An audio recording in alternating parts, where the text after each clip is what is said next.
So this is our leg session, and this session is predominantly for quads and glutes. So you'll see most of the exercises that we're going to do are really going to target those muscle groups. This session in particular is quite high volume, so it is your 15 to 20 rep ranges, and because I don't have a training partner, one key thing I'm going to focus on today is my recovery time. You want enough recovery time to be able to perform the exercise with this higher intensity work. I'm going to keep it to about a minute, rest in between, so obviously make sure you get yourself a watch, or if you have a training partner, by the time they've done their set, it's probably your set and you're ready to go. So a nice quick turnaround, that's going to keep the session intense and effective. So 20 reps, leg extension, fast on the way up, slow on the way down, and notice I point my toes at the top and squeeze. That just helps me get a much better contraction.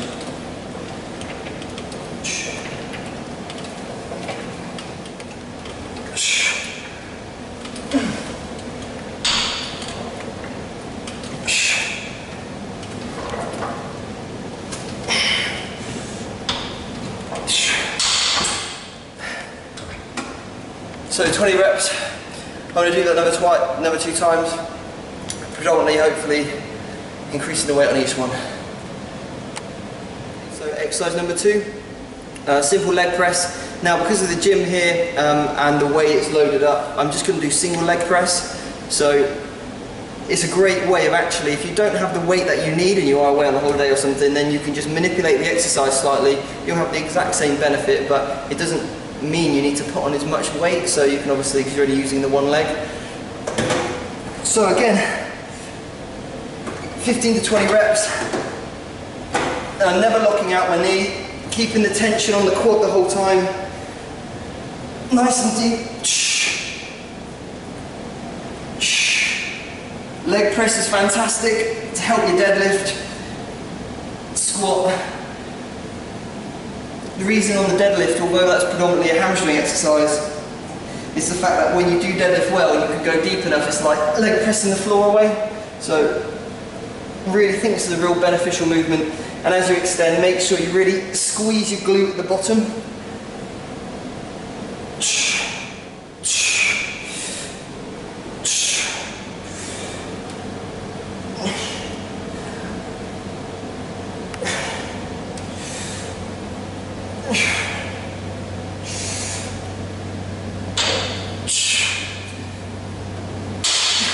So once you've done both legs, straight onto squats. And again, because of my lower back soreness, taking most of the weight off when I'm doing a Bulgarian squat.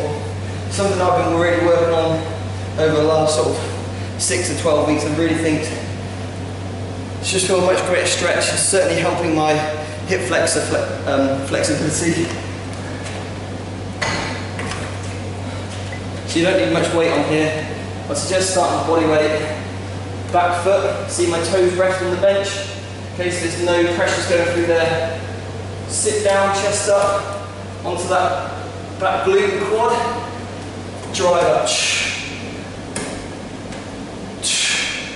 And again, 10 to 15.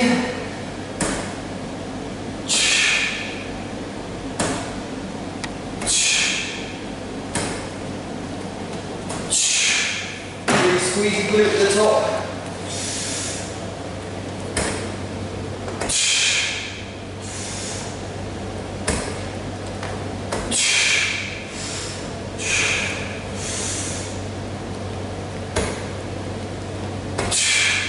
Notice I really tighten my core before I squat, and that's really important, like we were talking about yesterday on the abdominal series.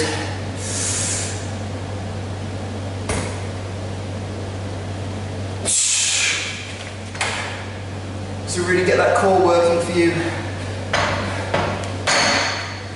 on every movement. Now the other leg.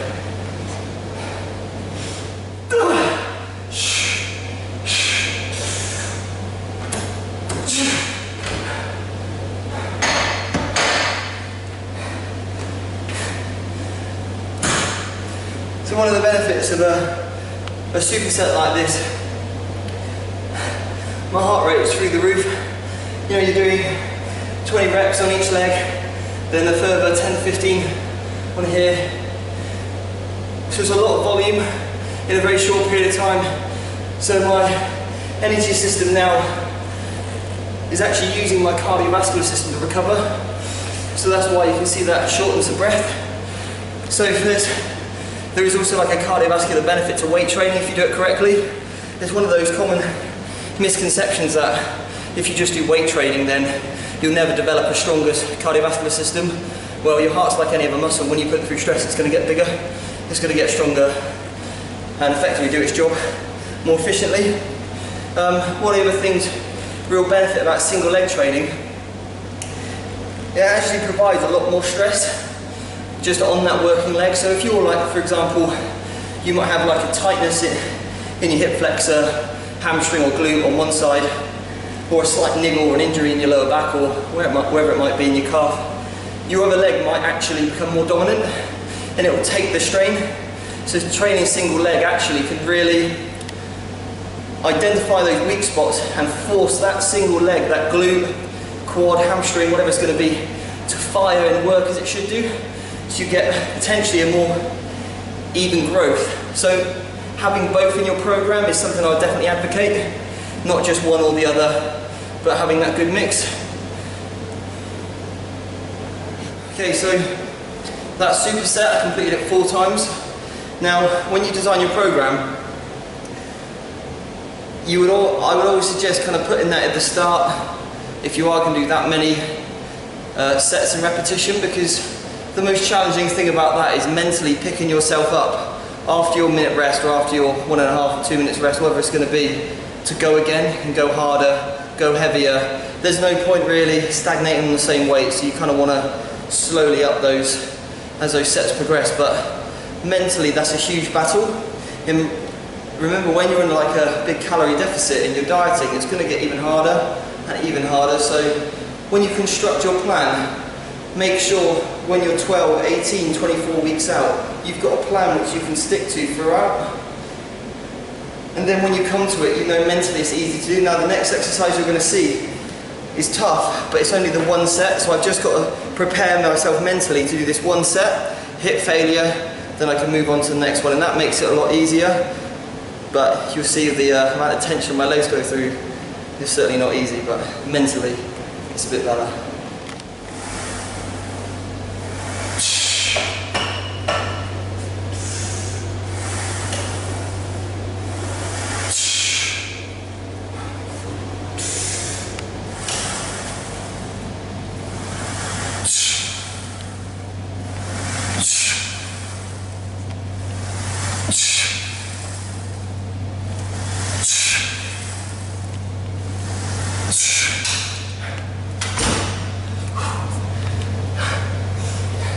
So that's 1 set of failure.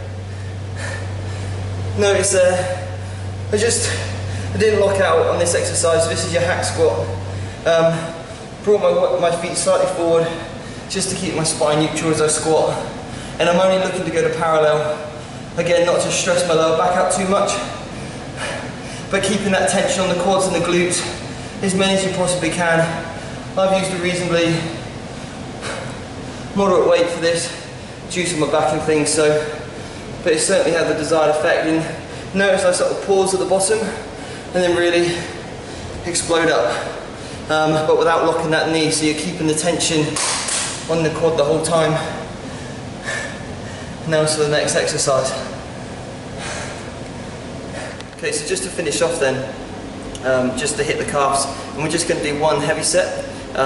But what we'll do is we'll do what's known as a drop set, so then we'll go from the weight stack, work it the way up, and so we're currently on 13, so I'll do as many as I can on 13, then we'll go to maybe 10, 7, 4, whatever it is. In your gym will be different, but it's just to see that you do as many reps as you can, and then I've always think of a number of like 10, 8 to 10, that I want to be hitting on each drop, and if I don't make that 8, I'll pause until I get them out. And here, keep on my legs slightly softened, and it's just pushing through the toes, and notice how far I let my heel come through just to get that full stretch, and then push hard and down.